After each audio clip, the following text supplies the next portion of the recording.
It's almost bizarre how good Conor is. Like magical.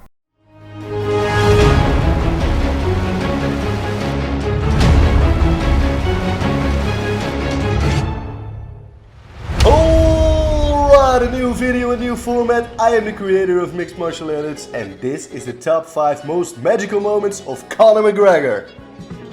When looking at the MMA's greatest fighters of the last decade, it's simply impossible to ignore the name of Conor McGregor. No fighter has transcended the sport more, no athlete has leveraged his brand better, while others have had greater sustained success inside the octagon.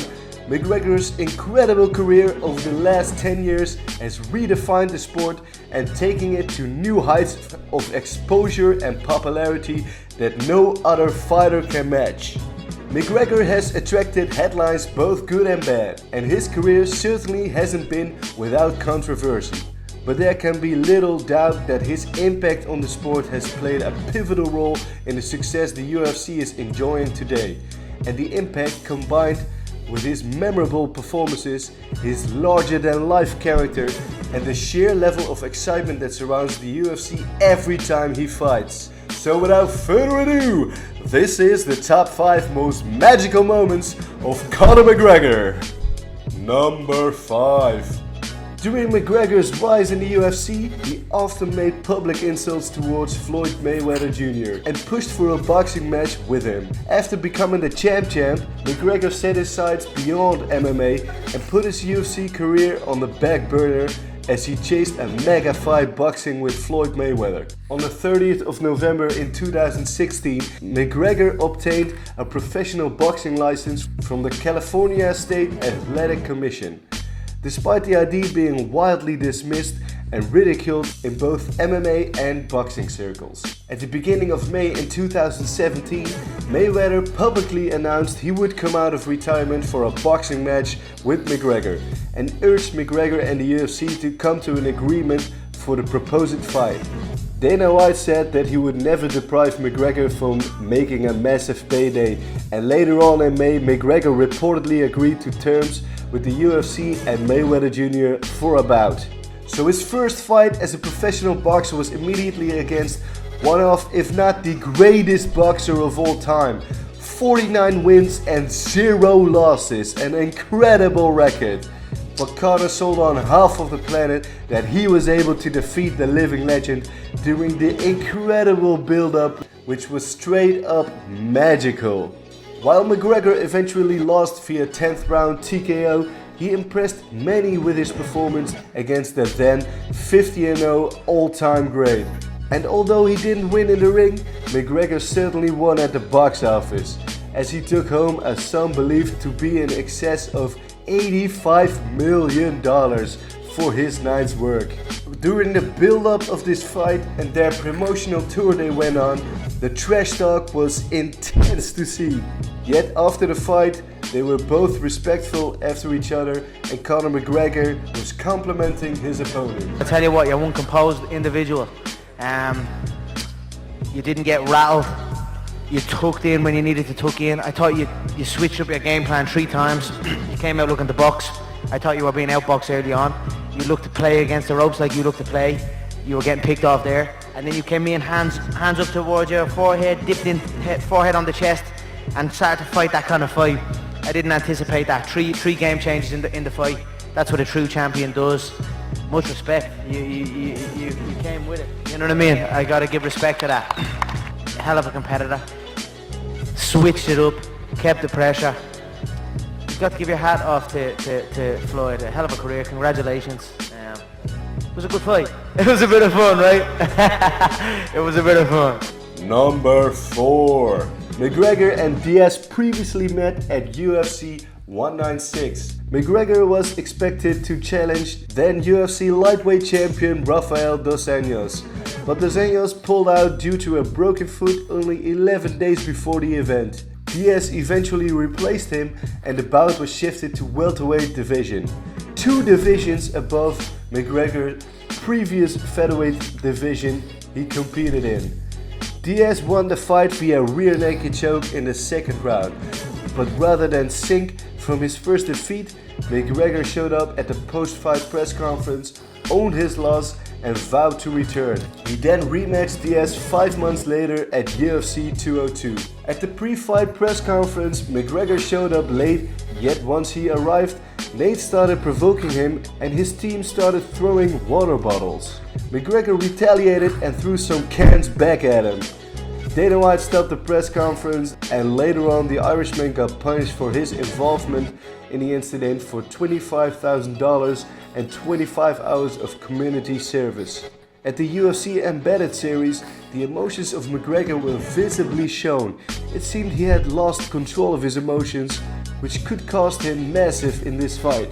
This, and since Nate didn't have a full training camp last time, almost everyone was picking Nate. Then he walks out in front of a sold-out crowd and one of the biggest pay-per-views in the UFC today. The pressure was immense, but he looked like an ice-cold assassin walking towards that cage. And it was visible during the fight. He was in complete control of his body. McGregor dropped Diaz multiple times and was able to secure a majority decision win in one of the fight of the decades. During the promotions of the fight, it seemed they also had true bad blood against each other. I mean, they were throwing water bottles and cans at each other during the pre-fight press conference. Yet also after the fight, they were respectful at each other. In the post-fight interview, Conor had some kind words for his opponent. Boy, is he one tough motherfucker. He keeps on walking forward. He took every shot. I dropped him multiple times. He just keeps coming. His face was bust open and he's still coming forward. Number 3. The fight against Jose Aldo was announced on the 30th of January in 2015 at the UFC 183, and both McGregor and Aldo embarked on a 12-day world tour, during which 8 cities in 5 countries were visited, including Aldo's home country of Brazil, Rio de Janeiro, and McGregor's hometown of Dublin, Ireland. Confident that the fight would exceed expectations, it increased the promotional budget for the event, with company president Dana White stating that the UFC spent more money promoting Aldo McGregor than any fight in UFC history. After an eventful global promotional tour, a late rib injury later ruled the champion out of the matchup just 2 weeks from fight night. Rather than withdraw from the event and bide his time, McGregor accepted an interim title match with a man many expected to be his kryptonite, heavy-handed wrestling powerhouse Chad Mendez. But Conor knows what wrestling means. Conor, do you know what wrestling is? I could rest my balls on your forehead. Yeah, I know. The guy is just crazy funny, right? Alright, let's continue. Prior to the fight, the insane fight of the decade, Lawler vs McDonald, happened. When McGregor walked to the ring, the UFC arranged for the first time live performances by Sinead O'Connor singing Conor's entrance song, The Foggy Dew, which truly gave me goosebumps at the time. Despite being taken down on multiple occasions, McGregor kept bouncing back up and finished Mendez on a memorable night at the MGM Grand Garden Arena to capture the UFC Interim Featherweight Championship. He not only beat his kryptonite that night, he overcame a heavy injury, as Conor stated months later after the fight. 14 weeks before the fight, I tore 80% of my ACL. I could barely walk, I could barely kick. So once again, I had a lot of adversity to overcome. Honestly, I went into that fight and I beat Chad on one leg. That is some magical stuff right there. Number 2. But if McGregor's win over Mendez was special, his eventual title unification bout with Aldo was unforgettable. He was about to face Jose Aldo. Aldo was undefeated for over 10 years, winning 18 straight fights. He was named Sherdog's 2009 Fighter of the Year in Sherdog's April 2017 pound for pound rankings. Aldo was called the greatest featherweight in mixed martial arts. history. With anticipation levels reaching fever pitch, the pair finally met inside the octagon at UFC 194 in December 2015, as McGregor made good on his pre-fight prediction of an early finish with a stunning 30-second one-punch knockout of the champion who hadn't lost in a decade. It was the punch heard around the world, and it catapulted McGregor to the very top of the sport and cemented McGregor's legacy in stone. Number 1.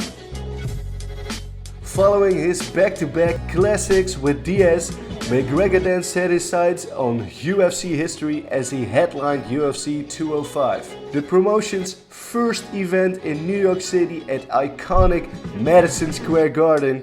He was going to face Eddie Alvarez for the lightweight championship. Alvarez is the first fighter to have won championships in both Bellator and the UFC.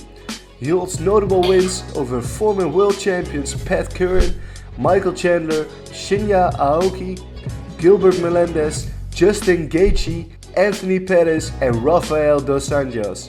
Fightmetrics ranks him at number 2 all-time lightweights in the world, just behind BJ Penn.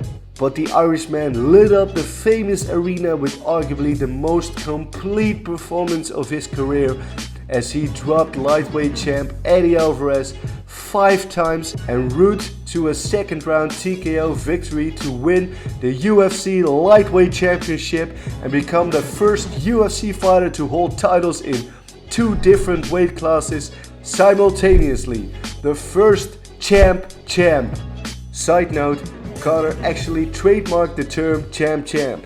Also in the pre-fight build-up, there was much hatred at each other and lots of trash talk, yet after the fight they were respectful at each other.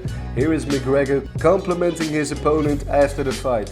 He's tough, he's a tough dude, and he's fought all over the world, so nothing but respect for him. I know it's probably a rough one on him and his team, but he came. Nothing but respect from me, touch gloves pre-fight, so he's a good man, good solid fighter. Nothing but respect. It's my night tonight. Well, I'm looking forward to the 18th of January when McGregor's return fight against Cowboy happens.